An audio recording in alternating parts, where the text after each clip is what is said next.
Hello, everyone, and welcome back to 12 Days of Qiskit. If you are new here and you don't know what 12 Days of Qiskit is, well, it's 12 days of various different Qiskit team members doing live coding on the Qiskit YouTube channel for the first 12 days of December. We are now on day 8, I think. Yes, day 8 of 12 Days of Qiskit, and we are on day 2 of me and Olivia trying to work our way through the Qiskit tutorials. So, Olivia, how are you feeling today based on our performance yesterday? How confident are you going into day 2? Honestly, I was a little bit nervous because I just got bullied for having so many tabs open. But now that I fixed that problem, I think it'll be fine. It's all good. We got it set up. We got on the live stream on time. All worked out in the end. Yeah. Right. Shall we dive right in? Do you want to share your screen and then we can do our spinny wheel thing?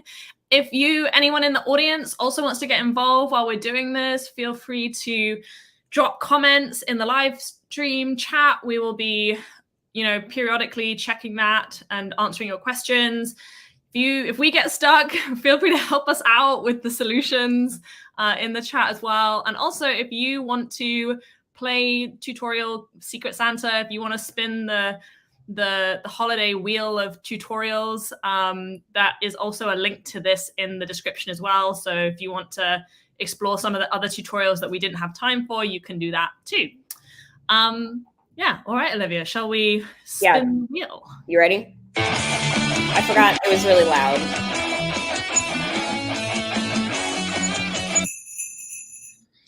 Okay. Obtaining information about your backend. Okay. Information about your backend. So this time we're going to do things in a slightly different way than we did it yesterday. Yesterday, we downloaded the tutorials onto our local machine, and then we ran everything locally. But actually for this tutorial, as we're doing stuff with backends, I think also it's even better to do it the way that we're going to do it today, which is we're going to go to the IBM Quantum Lab, which is what Olivia has up on her screen now. And we're going to go through the tutorials that are already preloaded into the IBM Quantum Lab environment so that we don't have to mess around with Conda environments or anything like that. It's all nicely here for us in the browser. The tutorial's already loaded, and yeah, we're going to go from there. I don't know how to find the specific lab though, Abby. Okay, let's go to tutorials.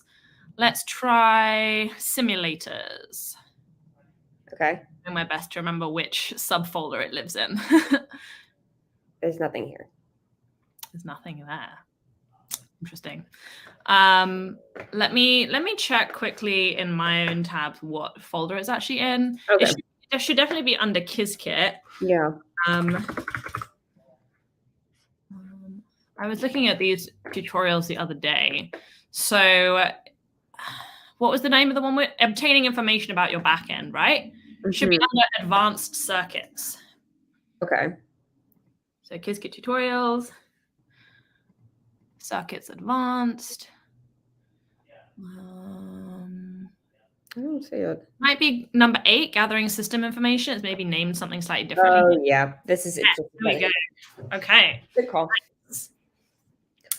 And Jean-Michael Torres in the chat asks, are these already accessible in Quantum Labs or do we have to upload them? They are already accessible. We didn't upload any of these. They're already here for you to get going. You just have to explore a little bit of the folder structure to figure out which ones are which. But yes, they're already preloaded. It's already got a Qiskit kind of packages installed that you need, so you don't need to do much setup at all. You can just get going and running the code. Yep. Okay. Olivia, can you close the folder thing on the left and maybe increase your screen size? Yeah. How's that? That's perfect. Okay.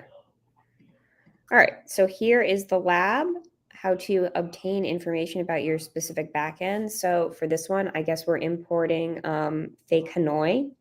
So I just did that. When it says fake here, it means it's a simulator that's based off of the topology and characteristics of the real device that's called Hanoi. All right. Wait, sorry, So can you scroll up a second? what? Can you scroll up? Mm-hmm. So we're importing here, we're importing a fake provider. That's probably a good thing to mention. And what the fake providers do is they are meant to be, they're not real, right? They're fake versions of Yeah. real devices. So Hanoi, I think, was it was at some point a real device that we have. I'm not sure if it's still available. But then all of the topology and configuration details should mimic what that real device does. So any of the information that we get should translate pretty well to what a real device would look like. It just won't run your circuits as well because it's not a real device. Well, might actually run them better because it's not Wow. a real device. But why is this, possibly useful? It's really good for like troubleshooting or to make sure that you're going to be using a device that has specific characteristics that are beneficial to the circuits that you want to run. Make sure that your noise levels aren't too high or that the specific qubits that you want to run circuits on are good choices for your project. Not all qubits are identical in superconducting circuits. Okay. So here's the first one that I'm running, Abby, the config. So it says here, I don't know much actually about this particular kind of property, but it says the configuration is where you'll find data about the static setup of the device, such as its name, version, number of qubits, and the types of features it supports. So here in this cell, what we're doing is we're basically trying to get those configuration details, and then it's basically just formatting some of the results that you're getting back. So this is really useful if you need a way to programmatically get certain information about whatever device it is that you are looking for. And this means you also don't have to necessarily have access to like some of the premium systems to still get configuration information for them. So if there's, for example, Washington is one of our most powerful devices at the moment with IBM. But say you want to like just get some configuration details about what that device is, but you don't have access to actually run anything on that device, you could set up fake Washington and get the configuration of fake Washington, and that should mimic the configuration of the real device, if I understand correctly. So here, it's saying, oh, it kind of formats it nicely for us. It's printed out things with like human readable stuff, and it's telling us what the version is, how many qubits, the basis gates that it's supported. Yep. That's really important information to know, right? Yep, totally. The basis gates are really important because even though you might say, like, I am running a Hadamard gate, the transpiler needs to break that down into gates that the specific quantum computer that you're using understands. And that's not what we would call like a native gate. That's a gate that you build from other gates. And these are the gates that you can build all of your circuits off of. Yeah, and I think if people want to know more about like this in particular and like how it relates to transpilation, I think we have some live streams on the weekend that are going to be focusing on the transpiler as well. So make sure you stick around for that. Yep. All right. The first thing that it's specifically pulling here from the config is the DT, which is the backend dependent timescale. What does that mean? It's just basically like the units in seconds that everything needs to basically be in. It needs to be divisible by this DT unit so that the arbitrary waveform generators in the lab can create waveforms and microwave pulses that the box understands. Does that make sense? I think so. So you would have like the DT is like the same for everything, like it's specific per device. So you might have a different DT for like a different device. Yeah, basically like the microwave controls at room temperature in the lab where the quantum computer is, they all need to be in the same units of time, or right, or else things won't like align up correctly. I see. Okay, gotcha. Yep. Okay, makes sense. Yeah, I mean it's not like super important that you know what that number is, just everything has to be within that same unit. Gotcha. And then we're going to look at the measurement levels that this supports. So here we have 1 and 2. That's fine. That's just Good information to know. Oh, hold on. We had a question. Does DT equal date time? No. What does DT actually stand for? DT is it's the time scale. It doesn't stand for anything. It's like if you were to integrate over something, like it would have to be divisible by that amount of time. Okay, so DT just stands for DT. Yeah. It's not short for anything. Correct. Okay, so sorry, you were saying next up we have measurement levels, and we have, sorry, can you scroll up a bit? So measurement levels, so there are 3 different, do you know much about these 3 different measurement levels? Because this is kind of new information to me. I don't know much about these. I can't speak to them very much either. Okay. All right. In that case, let's see what it says. The configuration also provides information that is useful for building measurements. Pulse. Stop scrolling. Sorry. Pulse supports 3 measurement levels: raw, kerneled, and discriminated. The measurement levels attribute tells us which of those are supported by this backend. To learn how to execute programs with different levels. Yeah, it says this is coming soon. That's helpful. Okay, so basically it's telling us that this fake Hanoi supports level 1 and level 2, so kerneled and discriminated measure levels, although we are not sure specifically what those things mean in this context, and the link seems to be broken. So yeah, okay, moving on then. Yeah. Okay, so for backends which support measurement level 0, the sampling rate of the control rack's analog digital converters are also become relevant. The configuration also has this info where DTM is the time per sample return. So now we have another DT, but it's DTM. How is this different from DT? I don't know what it means here. Okay, why don't we Google this? Let's see if Google gives us some results. This also says it's not done, and this backend doesn't support level 0. So what we have, okay, so what we've learned so far is we need to update this tutorial.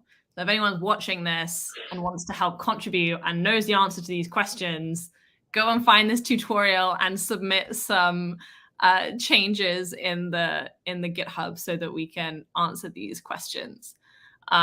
Okay, so there is a configuration option called DTM. If you know what that is, if you are interested in it, then you can get it by calling config.dtm. Okay. And then we have measurement map, which is what exactly? I don't know. It's not done. My goodness.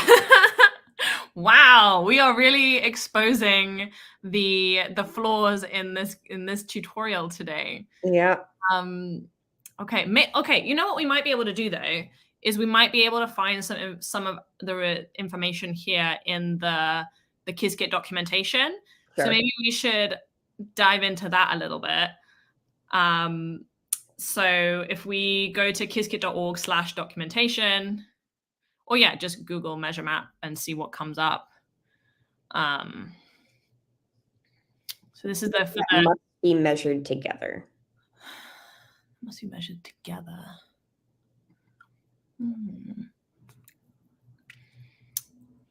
Okay.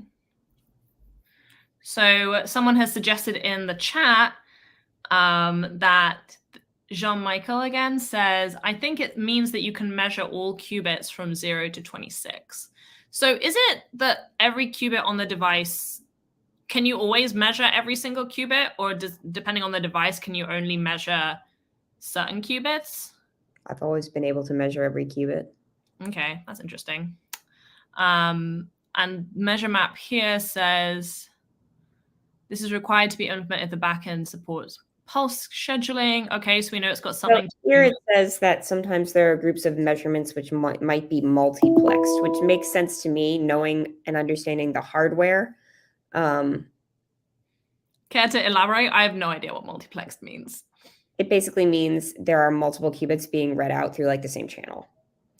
Oh, okay, I see. But it doesn't say here that that's necessary for the device that we're looking at. Okay, interesting. I wonder if there's a way to get that information. Well, I think this measure map would do that if the device that we were using had that capability, Okay. but it doesn't. So I think that's why. Yeah, we have one. So possibly what it means is we have an array of all of those values. If you have, maybe it looks different for one. Do we know of any devices that do support multiplex? I don't know which ones have that off the top of my head, but I think here, so here you can see it would return like a list of lists that would be grouped together if you had certain ones that needed to be multiplexed during readout. But this one doesn't, which is why it's just returning all of them separately.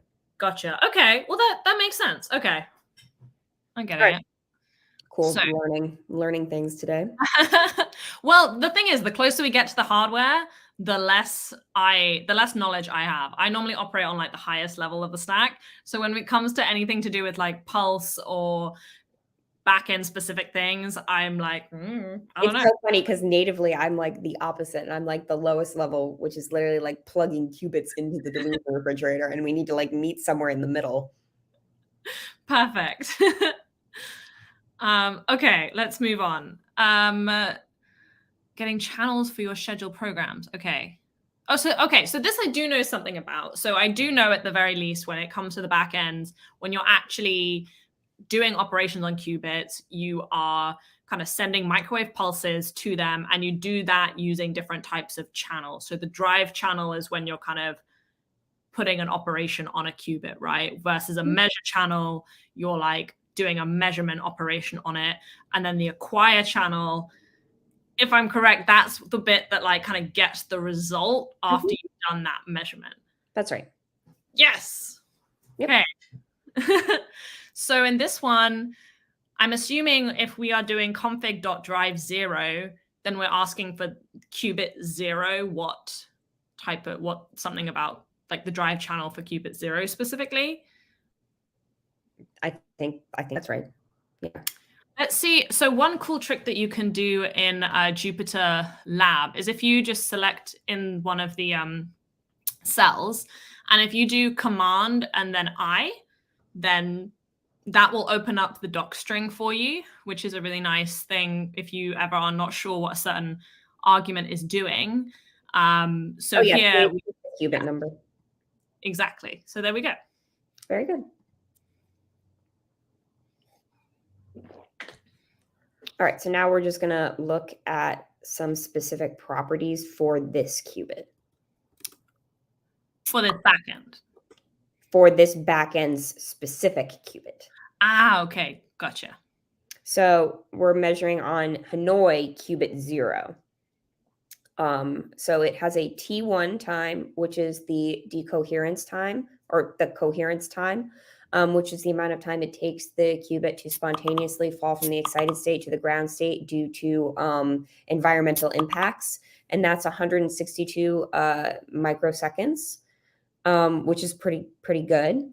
The T2 time is the dephasing time. So instead of rotating, if you want to picture like the block sphere again, instead of rotating from the North Pole to the South Pole or vice versa, this is now the time it takes it to rotate about the equator, so the perpendicular axis.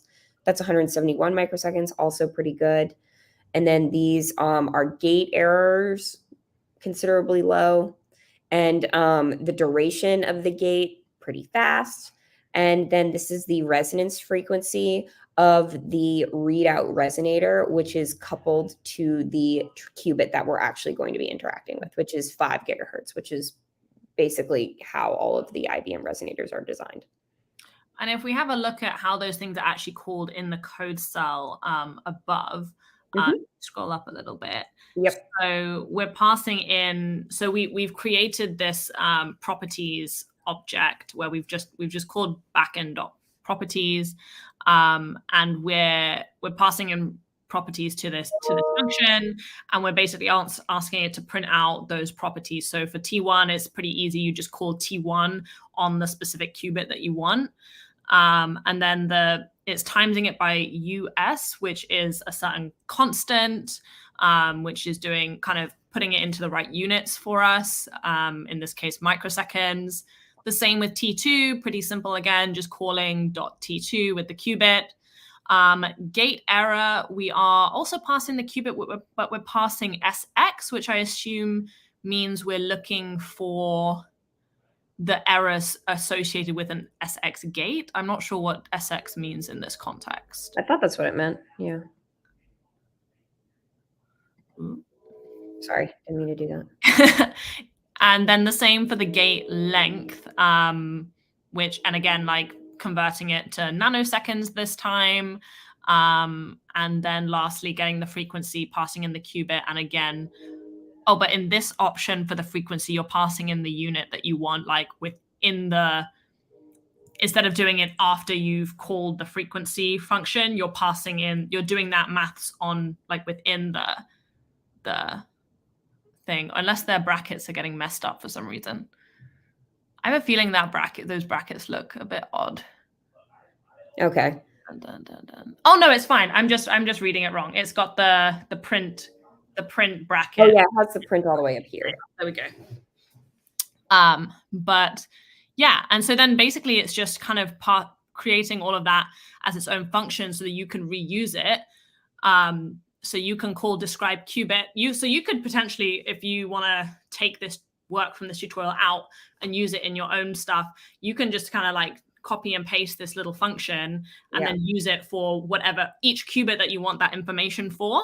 And then you just pass the qubit and the properties object into this function, and it will spit out these results nicely for you. That's quite a nice little chunk of reusable code there. I do that very frequently because it's really easy to mess up units and it's easier to just not think about it. Yeah.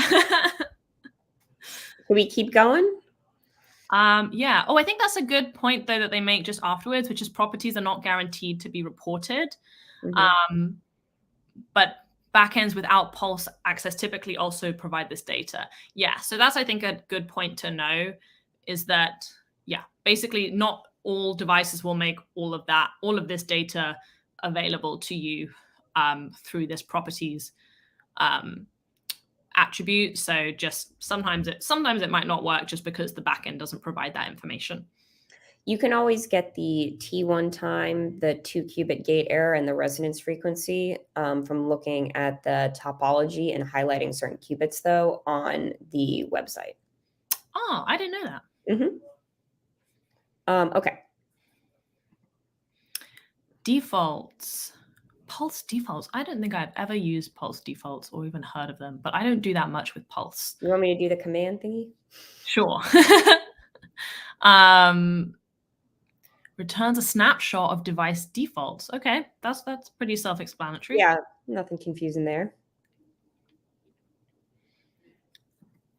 So we're getting the defaults for the qubit frequency. Yeah, so this is giving you the drive channel modulation frequency, which needs to be set at the resonator frequency. So you'll see that that's the same as this frequency up here. Which and then the measurement channel needs to be at the qubit frequency, which is going to be on average about 2 gigahertz higher. So you can see here it's now at like 7-ish, which also makes sense. And they also have a nice little kind of like hack for print statements. If you ever want to insert like a variable into a print statement, you can use those squiggly brackets. Do you know what I mean? Yes.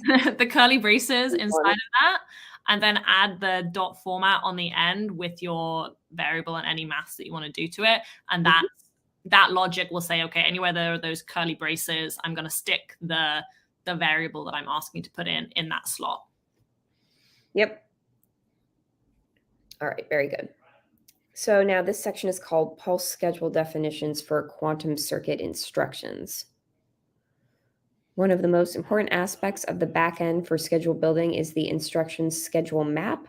This is a basic mapping from the circuit name, the operations name, and qubit to the default pulse level implementation of that instruction. Okay. So, oh.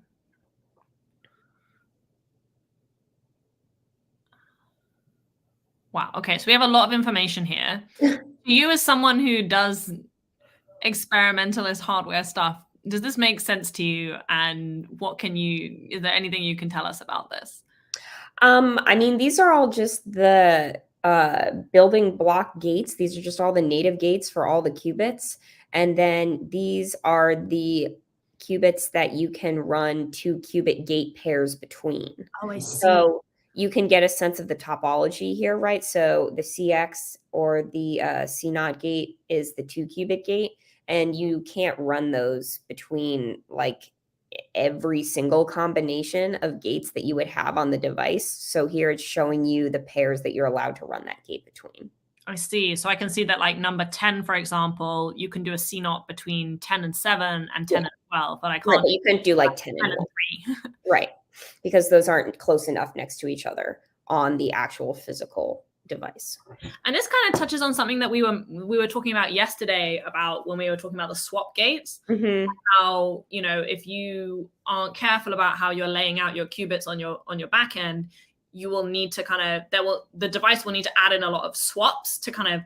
So let's say, for example, I wanted to do a CNOT between qubit 10 and qubit 3, but 10 and 3 you can't add a CX gate between those. So then we would have to swap a bunch of qubits around until we got those 2 qubits to be close enough together that they have a CNOT capability that will allow them to entangle. Yeah, I would say that's almost right. It's not the qubits that you're physically swapping, but the information that they have. Gotcha. Yeah, so nothing is like physically moving across the except for We like don't have like elves inside of the machines, like Right. physically picking the qubit up and moving it over. Not yet. That would be inefficient. That would be ideal. Yeah. But I guess like the other thing that you can note here too is just by looking at the topology, you can see which qubits are next to each other. And so you can know which ones you could apply a 2-qubit gate between. You don't have to print it all out like this if you don't want it to. I usually just look at it with my eyeballs. And I think if you like the Qiskit visualization module as well has like a coupling map function that you can use to, instead of spitting it out like this, like if you want to see it visually on like a map, then you can use that function to do that. Yep. And then the last line here is just telling you that same thing that we already knew, that every single qubit is capable of individual measurement. Awesome. Okay. So now it says here, rather than build a measurement schedule from scratch, let's see what was calibrated by the backend to measure the qubits on this device. Okay, so we have calibrations.get measure in a certain range of qubits, and then we are drawing that measurement schedule. So it looks like we're measuring every qubit here. I think that every qubit must just be in qubits. This graph doesn't mean a whole lot to me personally. Does it mean much to you? So it's just showing you the like measurement gate pulse form, like what it would actually look like. So you can see it's like almost a square pulse, except for that it has this like slopiness on the ends of the actual physical pulse. And this is just what you would create if you were like in a lab with an arbitrary waveform generator in order to interact with the qubits. And then here it's listing the measurement frequency. So you can see what all of the different qubit frequencies are at. And you can see they're generally between like 7.3 and 7.1 gigahertz. But they are slightly different for each. Yep. All the qubits are slightly different. And then on the x-axis here, what it's plotting is the time scale of that measurement pulse. And I always like to tell people you can read this sort of like a music sheet. Like if you've ever played an instrument or if you know how to read music, you read it like sort of like a scale from like left to right, where this is the time that is moving from the beginning to the end. Nice. That's a really nice analogy. Oh, thank you. But yeah, this isn't like a super interesting pulse. We're just looking at the calibrated measurement pulse. So there's not like a whole lot going on here. And it says you can easily append it to your own pulse schedule. So if you're building up a custom schedule and you want to add certain calibrations to it, then you just have to do that formula basically, which seems like pretty simple, like one line of code. You can like you don't have to like basically redefine your measurement pulse from scratch because that's already been calibrated. So basically it's just saying that you can add it on for free. Okay. All right, here it says you can also use this has command to see if an operation is already defined. So for instance, we can say, do the calibrations already have an X gate defined for qubit 3? Yes, because it ran out to be true. So if we change that X to maybe like a P, for example. Yeah. Or a Y, yeah. Oops, that's not a gate at all.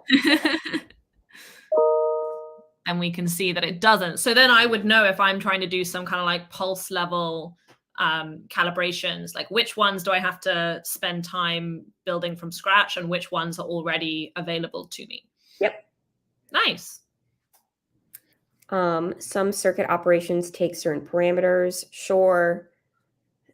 So for this U1 gate, you need to specify the value. Here they're just specifying pi. Just wanted to make sure that ran true too. Yep, okay. And we could also change, what qubit we're looking at here too. I don't want to mess with it too much because I don't know what's coming. Oh, this is the end. We did it. Hold on, what does that last line say? You can also do calibration.add to store useful things that you made yourself. Oh, that's interesting. So you can if you've made your own calibration for a certain schedule, you can add it to this calibrations object. So you can essentially access that information later if you need to. Oh, that's really cool. Cool. All right, cool. Look at that. We managed to get through a whole tutorial in half an hour. And this was supposed to be the advanced ones. So I know. This was way more efficient than the one we did yesterday. Yeah. I Can guess we do another? Yeah, let's do it. Why not? Let's see what we can go through. Do you want me to spin it? And you spin it because you have the screen sharing power. I stopped sharing, but I can bring it back. All right. Can you see the wheel again? Yes. All right. Oh, here we go.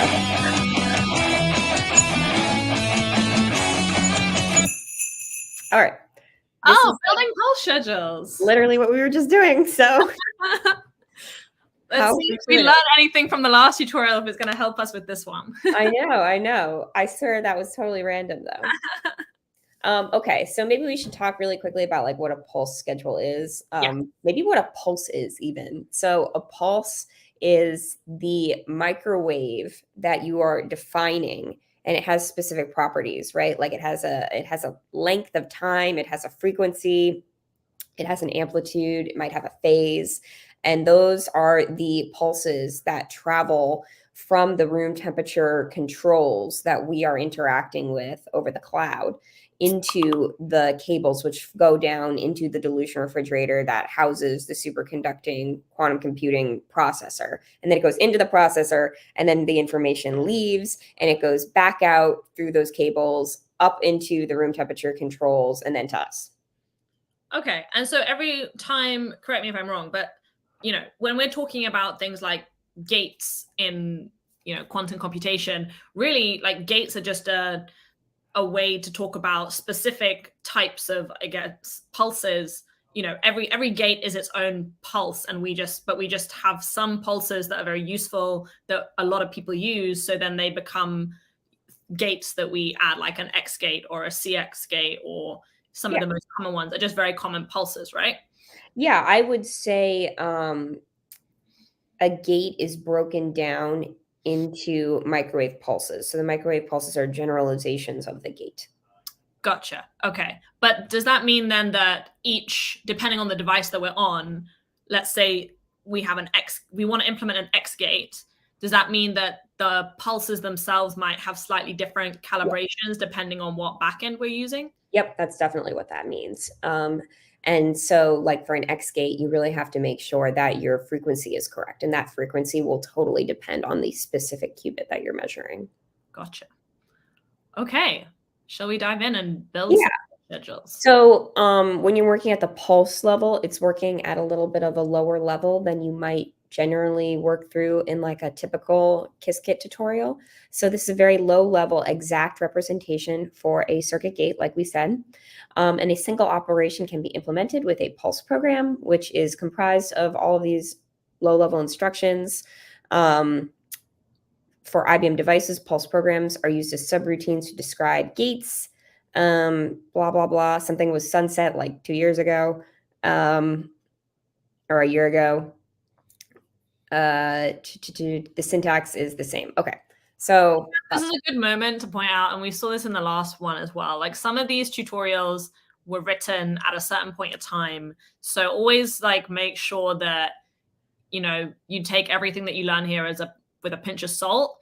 Like try to focus particularly on I say this is just a general rule for most tutorials. Try and like understand the logic of what you're being taught rather than like the exact syntax of the code.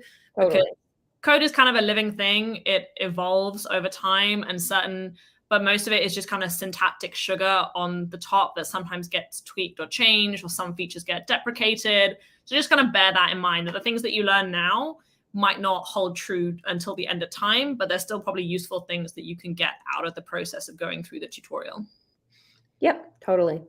All right, so the first thing we're going to do is import from Qiskit, import Pulse. And then with Pulse Builder, I'm going to name it My Example. The program is named My Example. And then here it's going to say align left. So what that means is basically what I was saying with reading the whole music thing, that we're going to start from the beginning. That's like the left-hand column or the y-axis. That's, 0.0 for us.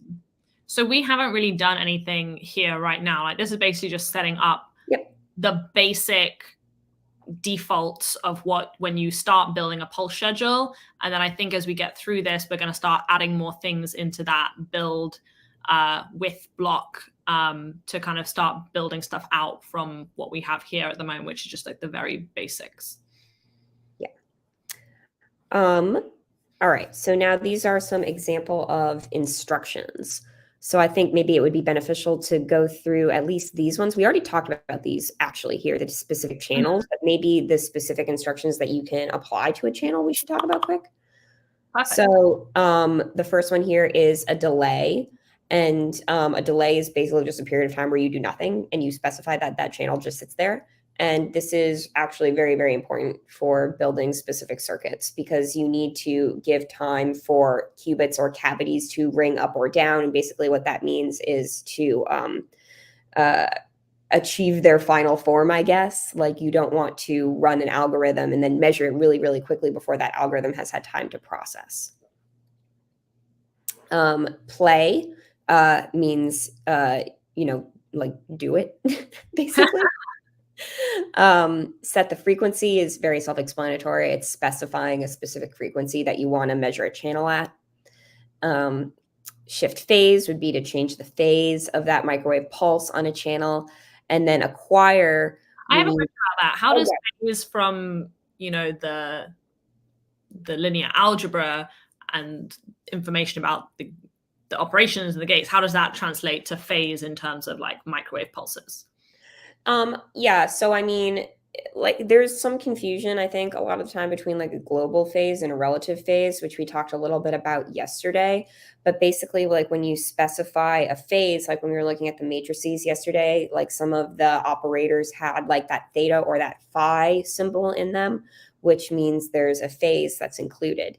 And the phase basically just needs to be relative to the other microwave pulses that you have applied to your system. So if you need to implement a phase of pi, it doesn't matter if you move like the previous pulse away by minus pi over 2 and then you move yours by pi over 2, as long as that absolute difference is pi, you're good.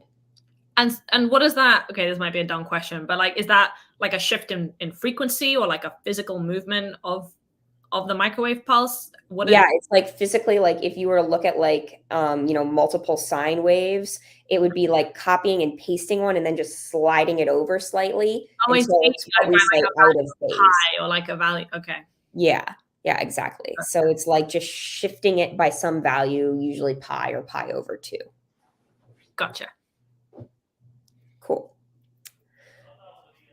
And we already talked about these, right? But I don't know if you want to go over them again. We mentioned the control channel. We said drive channel is for like doing the thing, for doing the operation, the gate, whatever. Measure is for you have to send a pulse which does the measurement, and acquire collect the result of that measurement pulse, right? But I don't think we touched on what control channel is. Sure. So the control channel is used for multi-qubit gates when you need to basically like measure the state of one qubit in order to enact a pulse on another qubit, like the CNOT gate. Gotcha.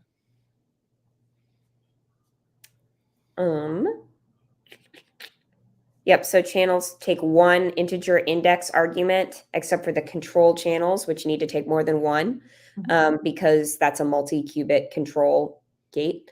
And then you just specify what qubit you are applying your instruction to with that index here. Okay, yep, makes sense. Okay. So in the example here, the 0, they're saying the drive channel for qubit 0. Yep, that's right. Okay, so here we are importing fake Valencia. So it's just a different simulator for the backend. We were using Hanoi on the other notebook. Here we're using Valencia. I don't know why. Okay. So what we're doing, we're basically pretty much exactly the same. We just literally just added that channel. Most different thing. Although, no, actually, this is slightly different from what we did at the top, because at the top, we didn't specify any backend specifically. So this, we're also, as well as passing in a name to the build function, we're also passing in which backend. And I think it's important sometimes to specify the backend, right? Because you're going to have different, like your pulses should be specific to the backend that you're going to be hypothetically implementing them on, even if you don't have the intention of ever actually running it. Even if you're just doing it from a simulator, it's still important to keep that information there.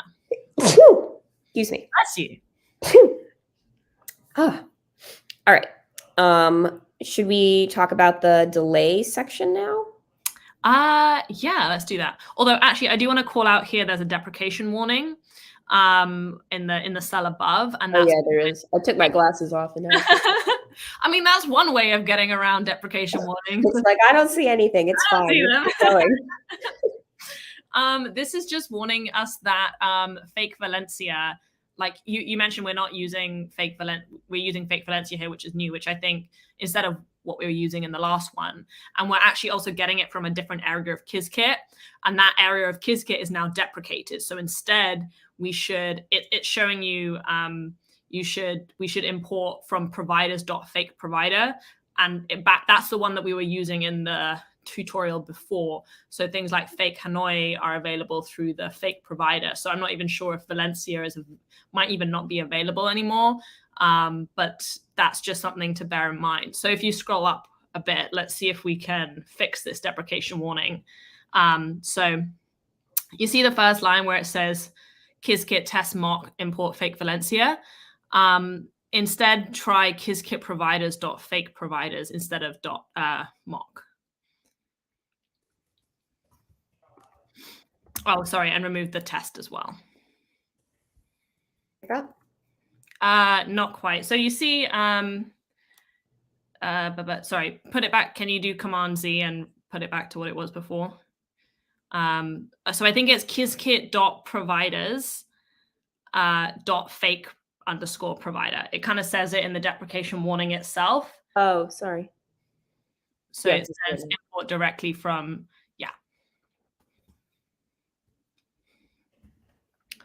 And so now, deprecation warning is gone. So there we go. We fixed it.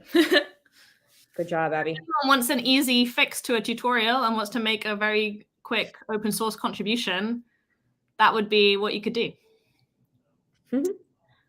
Okay, now we can move on to the delay. Okay. So delay is a very, very simple instruction in Pulse, and it gives a blocking instruction for all of the electronics for that signal for a specific period of time. So here we're going to use that rate, this dt that we talked about, which is a value in terms of seconds. So here, when we say we want a delay of 5 dt, that means we're doing 5 multiplied by that measurement discriminator. Okay. I don't know why 5. They just picked 5. Okay, and then that's it. Any instruction that you add after this delay, if you just say, you know, pulse delay 5 and then name the channel that you're working with here, it will execute 5 time steps later than it just would have if you hadn't inputted that delay. Okay.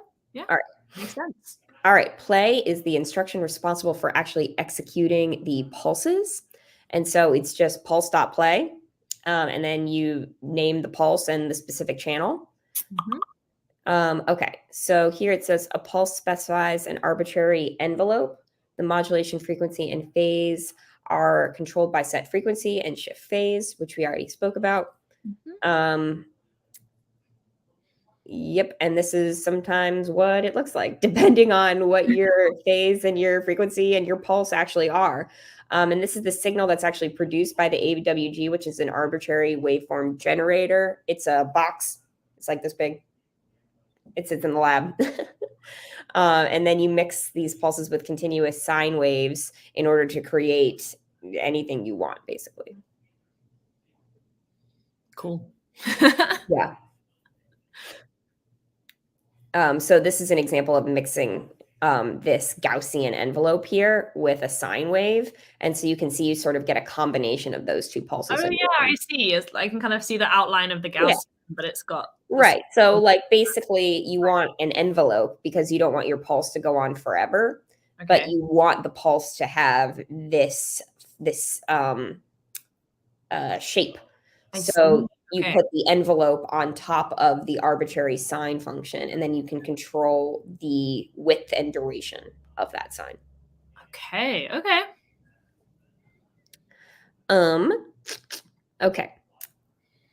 There are many methods available to build up pulses, blah, blah, blah.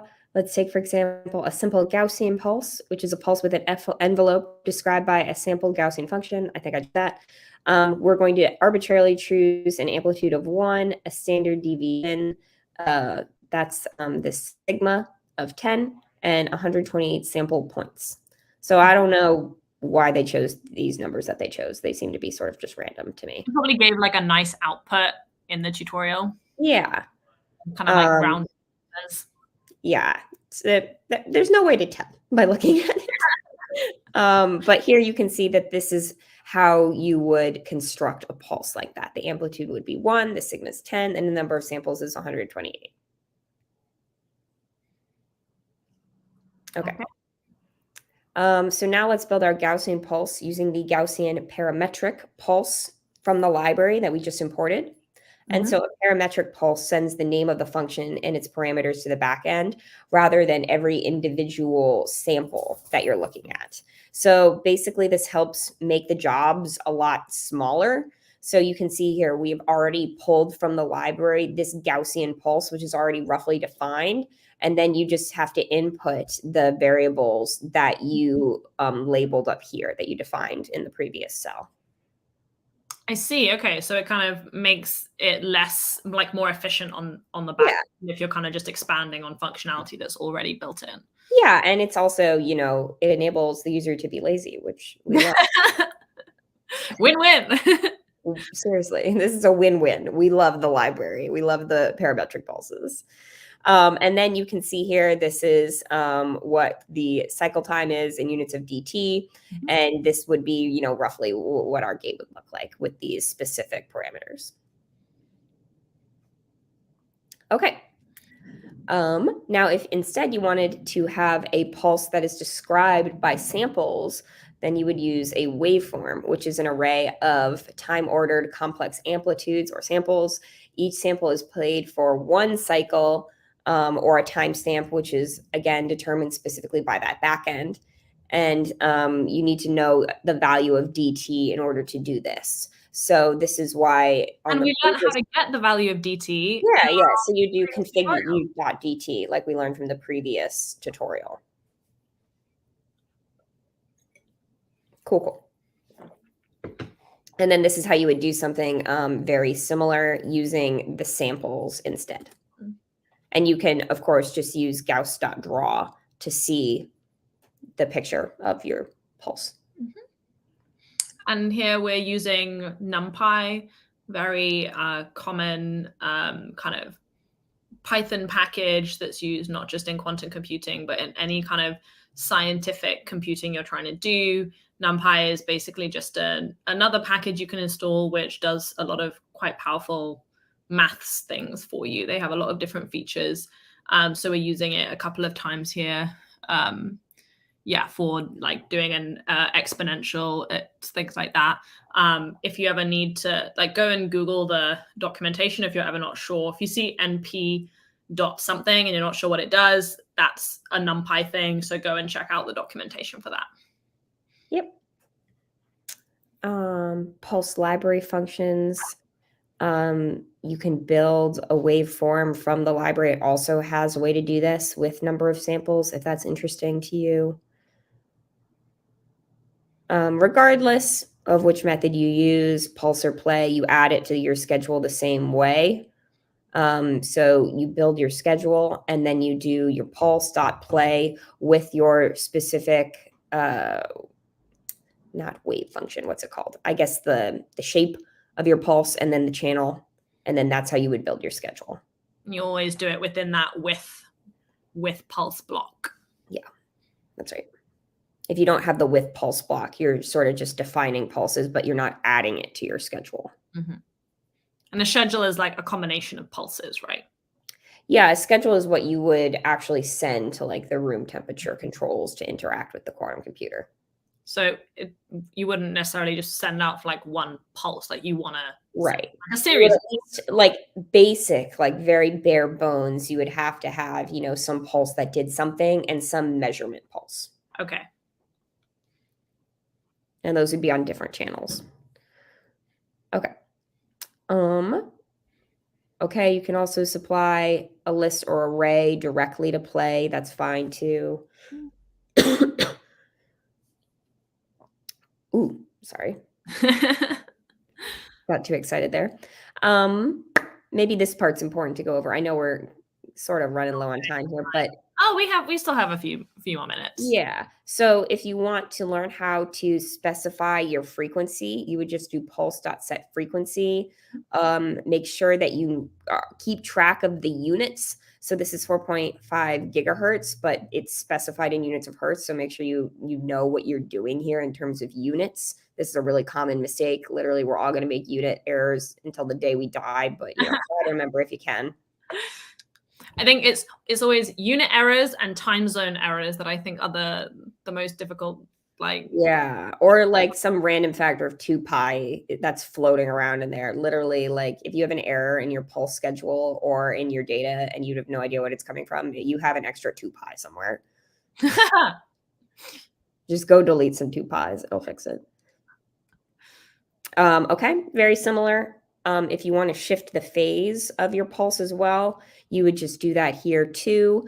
You can type in, pi to the umpteenth digit, whatever makes you happy, or you can just do np.pi for us lazy people.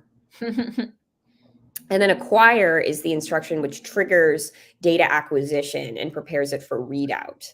It takes a specific duration and then it maps it to a memory slot or a register slot. And what this is the duration? classical memory. Like, how does the duration impact the result? Like, is there a trade-off between like how long you're acquiring things and like the accuracy of those results? It can, yeah. It can also feed into like if you're doing like a projective measurement or like a weak measurement. And this can also have to do with like the amplitude too. But basically like the integral under the pulse and how large that is will tell you how strongly you're measuring. Okay. Okay. So that's how you would do that. So here we are acquiring for 1200 steps. Of course, this is in the acquired channel, and then we're sending it to memory slot 0. And 0 is, so it makes sense you would kind of acquire a result on qubit 0 and put it in the slot of classical memory, right? Yeah. 0. Yeah. Good way to not confuse yourself is to just try to do 1-to-1 whenever you can. So for Pulse Builder, this is talking about alignment. So I think unless you're doing something really advanced, you're going to want to do align left to make sure that everything starts at the beginning. It's a Okay. wonderful place to start, as they say. And so here you can see that the envelope of our Gaussian waveform is aligned exactly with 0 here. That's what that align left does. Okay, and so here they're adding they're playing 3 different Gaussian pulses here, but 2 of them they're aligning left, and one of them they're on. Well, Oh, they're all aligned left. they're So all here it aligned says left. with pulse align left. But then here you'll see that because of the order in which we have inputted them, this one will play before this one. Oh, okay, I see. Okay, yeah. But they're still aligned left together.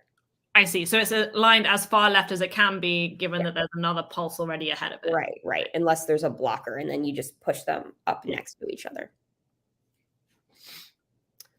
If you want to align right, you can do that too. It just depends like what you're trying to do. Like sometimes it's easier to do it this way unless you want to go in and like specifically define a delay. It's sort of, 6 dozen, half dozen of the other. Like you can just choose what you want to do, whatever you think is more convenient. Mm-hmm. Equispaced, I have never used in my life, but I guess that's a choice that you can make. Literally just learning about that right now. So does this one? Okay, so this one looks like it's kind of aligning it in the center, and then it's just like padding out the edges with a delay. Yeah, I guess. I can't think of a time you would want to do this, but there must be a reason, and I'm just ignorant.